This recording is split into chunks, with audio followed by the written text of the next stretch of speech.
Bueno, un cordial saludo para todos. Eh, en este corto video vamos a hablar sobre los principios de la economía según Gregory Menke. Listo, entonces empezamos definiendo qué es la economía. Es el estudio de cómo la sociedad administra sus recursos escasos, analizando las decisiones de las personas, la forma en que interactúan en los mercados y cómo los gobiernos influyen en esas decisiones para mejorar el bienestar general. Entonces, por decir, es como aprender a administrar lo que tenemos cuando no nos alcanza para todo. Esto nos ayuda a decidir qué producir, cómo producirlo y para quién producirlo, buscando siempre un bienestar así en general. Listo, entonces empezamos con el primer principio, en donde nos dicen que las personas se enfrentan disyuntivas. Eso significa que cada vez que tomamos una decisión, estamos dejando de lado otra opción. Porque no podemos tenerlo todo al mismo tiempo, ya que los recursos, el tiempo y el dinero pueden llegar a ser limitados. Entonces, por ejemplo, una familia que gasta en vacaciones renuncia a ahorrar para un carro, o un gobierno que invierte más en defensa tal vez destine menos al medio ambiente. En otras palabras, el elegir siempre puede llegar a implicar un sacrificio. En el principio número 2 vemos que el costo de una cosa es aquello a lo que se renuncia para obtenerla. Nos dice que toda decisión implica un costo de oportunidad. Significa que al elegir una opción siempre estamos renunciando a otra. Por ejemplo, cuando una persona decide estudiar a la universidad, no solo está pagando matrículas y libros, sino que también está dejando de ganar el dinero que podría obtener trabajando en ese mismo tiempo.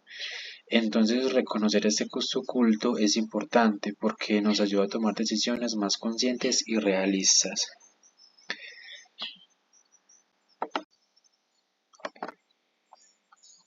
Bueno, en el principio número 3 nos dice que las personas racionales piensan en términos marginales.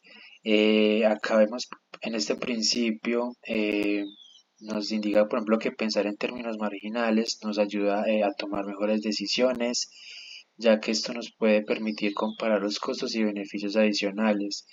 Entonces, así poder elegir lo que realmente nos genera mayor provecho. Bueno, en el principio número 4 nos dice que las personas responden a los incentivos. Por ejemplo, si algo sube de precio como la gasolina, nosotros buscamos alternativas más baratas como lo es el transporte público. Lo mismo pasa con los impuestos o las leyes que cambian la forma en que consumimos o producimos. Entonces, los incentivos influyen en nuestras decisiones y por eso es que es tan importante el diseñar muy bien estas políticas. En el principio número 5 nos dice que el comercio mejora el bienestar de todos. Por ejemplo, cada país que se especializa en lo que hace mejor. Ponemos un ejemplo, un país como el nuestro que produce café de excelente calidad y lo exporta a otros países, mientras que nosotros podemos importar la tecnología que no producimos acá.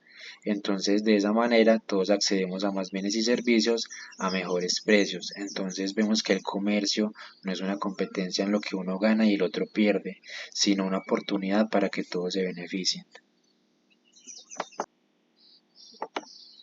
En el principio número 6 nos dice que los mercados normalmente son un buen mecanismo para organizar la actividad económica.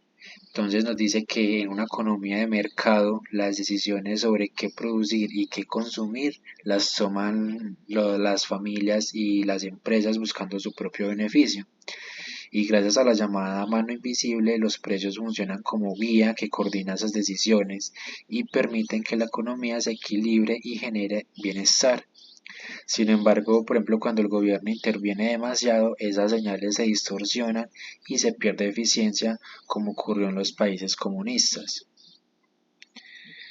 En el principio número 7 nos dicen que el gobierno puede mejorar algunas veces los resultados del mercado. Entonces nos indica que a veces los mercados suelen funcionar muy bien, pero a veces también fallan. Y es en esos casos que el gobierno interviene para garantizar reglas básicas como la propiedad privada, corregir problemas como la contaminación o los monopolios, y así promover más equidad con impuestos y servicios sociales. Bueno, el principio número 8 nos dice que el nivel de vida de un país depende directamente de su productividad. Es decir, por ejemplo, de qué tan capaces son sus trabajadores para producir bienes y servicios. Entonces, por ejemplo, cuando un país es más productivo, puede generar más ingresos y con ello ofrecer mejores condiciones en salud, educación y bienestar para su población. En cambio, los países con baja productividad suelen tener más dificultades económicas y sociales porque producen menos con los mismos recursos. Entonces, por ejemplo, en el principio número 9 nos dice que cuando el gobierno imprime demasiado dinero, los precios se incrementan. Entonces, la inflación ocurre, por ejemplo, cuando los precios suben de forma generalizada y una de sus principales causas es la emisión excesiva de dinero. Si circula más dinero del que hay en bienes y servicios, la moneda pierde valor y los precios aumentan, como pasó con la hiperinflación en Alemania en años 20, con los altos niveles de la inflación en Estados Unidos en los 70. Eh, el principio número 10 nos dice que la sociedad enfrenta a corto plazo una disyuntiva entre inflación y desempleo. Entonces, si, por ejemplo, si se aumenta la cantidad de dinero, las empresas producen más y contratan más trabajadores, lo que reduce el desempleo, pero con el tiempo esa mayor demanda hace que suban los precios y aparezca la inflación. En pocas palabras, mejorar el empleo puede traer inflación y controlar la inflación puede aumentar el desempleo. En conclusión, con todos estos principios de la economía, nos muestra mucho que esta ciencia está presente en cada decisión que tomamos como individuos, familias o sociedad. Y entender estos principios nos ayuda a tomar mejores decisiones, a valorar los costos y beneficios de nuestras elecciones y a comprender cómo funciona la economía en el mundo real.